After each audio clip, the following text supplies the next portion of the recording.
Saludos amigos y amigas, muy buenas tardes, ¿cómo están todos ustedes? ¿Cómo les va?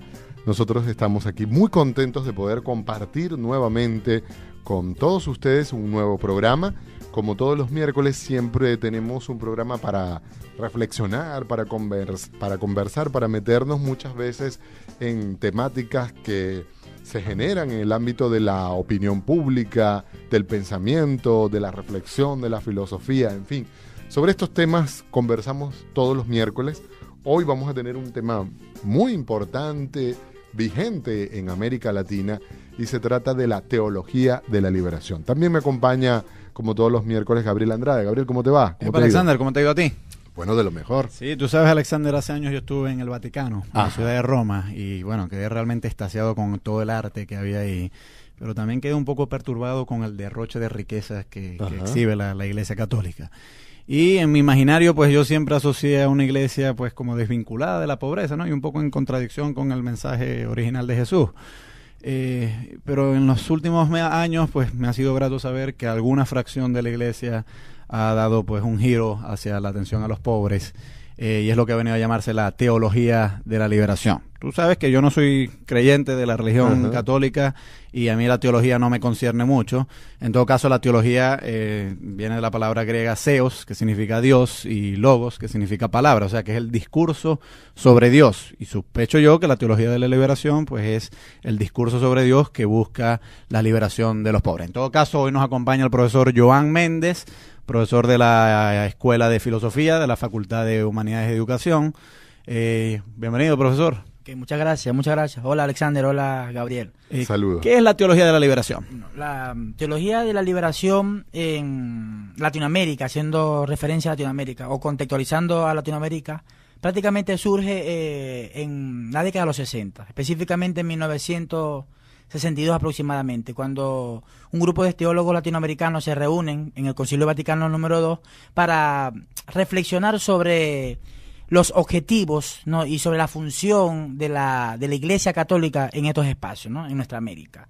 Y a partir de allí se comienza a redactar unos documentos que de una u otra forma dan un antes y un después a la teología en América, ¿no? Y a partir de allí incluso de dominar pues, la teología específicamente de la liberación.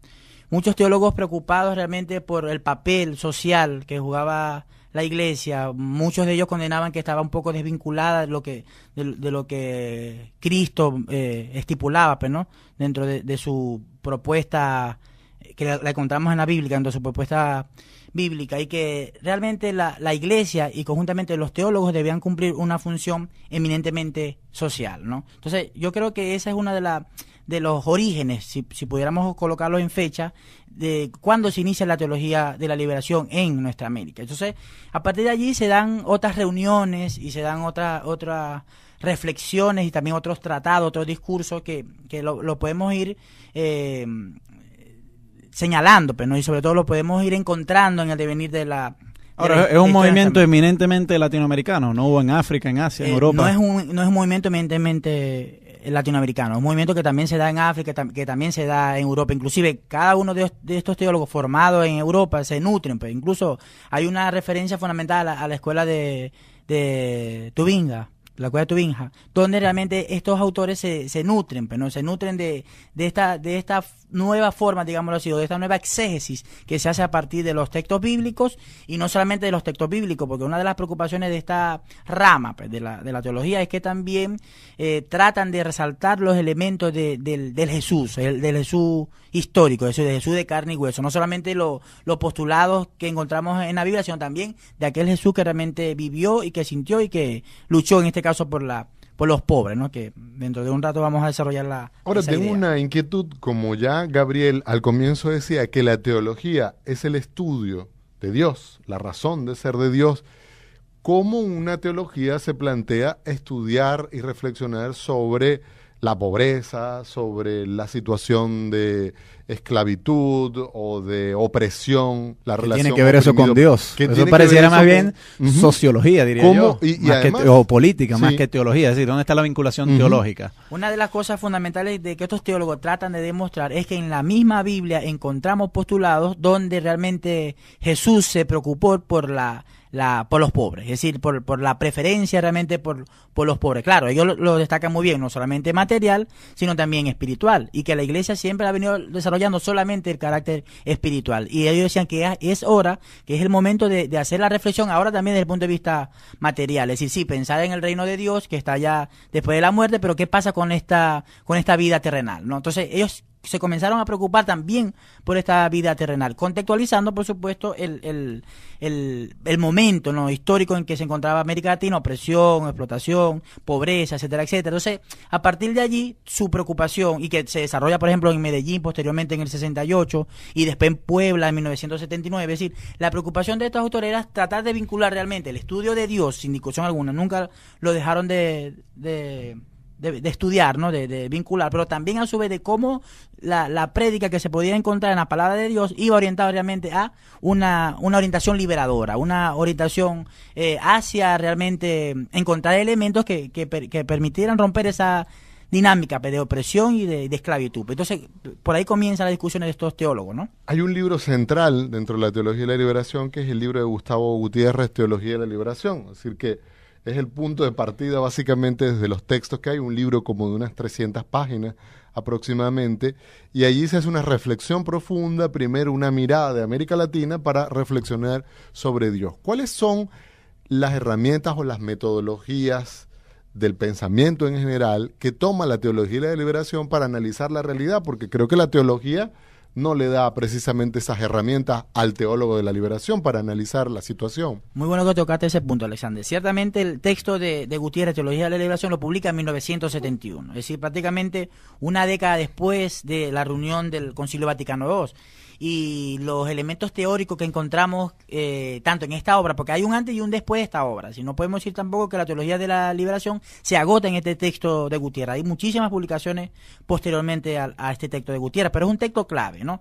Uno de los elementos teóricos que se incluye en esta nueva interpretación exegética de la Biblia, sin discusión alguna, son las orientaciones provenientes del marxismo. Es decir, es la teoría marxista ahora que nutre, digamos así, a esta nueva forma, ¿no?, de hacer exégesis a la Biblia, pero no solamente la corriente marxista, también hay otras tendencias, ¿no?, pero fundamentalmente la marxista en el caso particular de Gustavo Gutiérrez. Es decir, esta referencia de la lucha de clase, por ejemplo, esta referencia de la opresión, de la explotación, de la crítica inclusive al sistema capital, proviene sin discusión alguna del texto marxista. Es decir, comenzamos a ver entonces como un híbrido, ¿no?, entre lo que la teología venía desarrollando en nuestra América y ahora incluyendo algunos elementos, algunas categorías de la corriente marxista, ¿no? Ahora, Marx no tenía mucha simpatía por la religión como institución, y esto tú y yo, Alexander, en programas pasados lo hemos discutido varias veces. La frase emblemática de Marx es: la religión es el opio del pueblo, porque él veía a las creencias religiosas como una forma de dominio. Entonces, claro, a un observador que viene de afuera, como yo, que no soy, pues la verdad es que no me considero ni marxista ni cristiano realmente, a mí por lo menos se me hace difícil ver cómo un sistema puede conciliar una crítica al cristianismo por parte del marxismo, no solamente al cristianismo, sino a la religión. De qué manera la teología de la liberación logró, si acaso lo logró, conciliar sistemas que parecieran opuestos.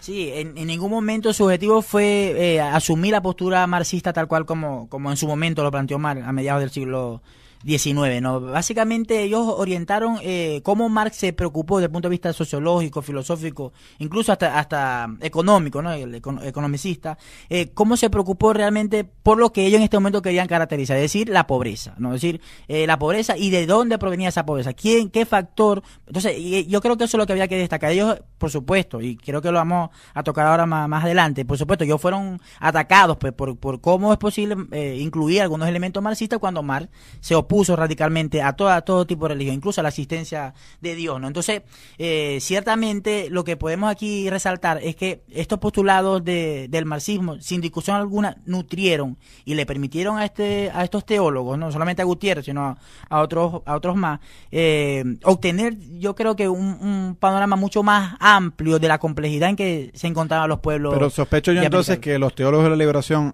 asumieron de Marx su análisis de la sociedad, etcétera, pero no su oposición a la religión propiamente. No su oposición a la religión.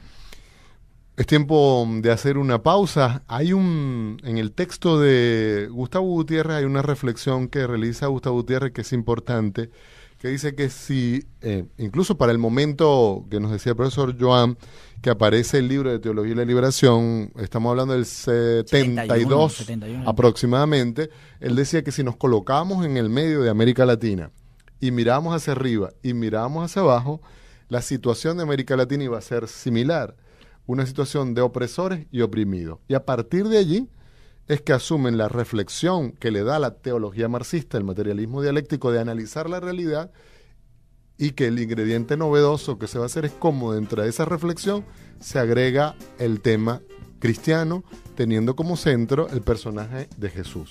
Es decir, que en cierta medida la teología de la liberación va a ser fundamentalmente muy cristocéntrica. Vamos a hacer nosotros una pausa.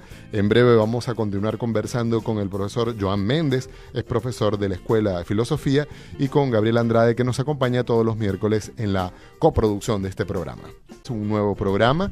Como todos los miércoles, siempre tenemos un programa para reflexionar, para conversar, para meternos muchas veces en temáticas que se generan en el ámbito de la... Saludos amigos y amigas, muy buenas tardes, ¿cómo están todos ustedes? ¿Cómo les va?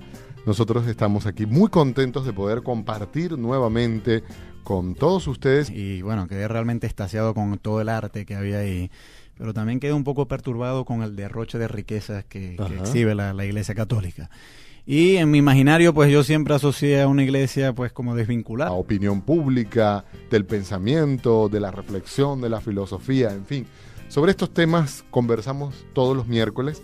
Hoy vamos a tener un tema muy importante, vigente en América Latina, y se trata de la teología de la liberación. También me acompaña, como todos los miércoles, Gabriel Andrade. Gabriel, ¿cómo te va? Alexander, ¿cómo te ha ido a ti?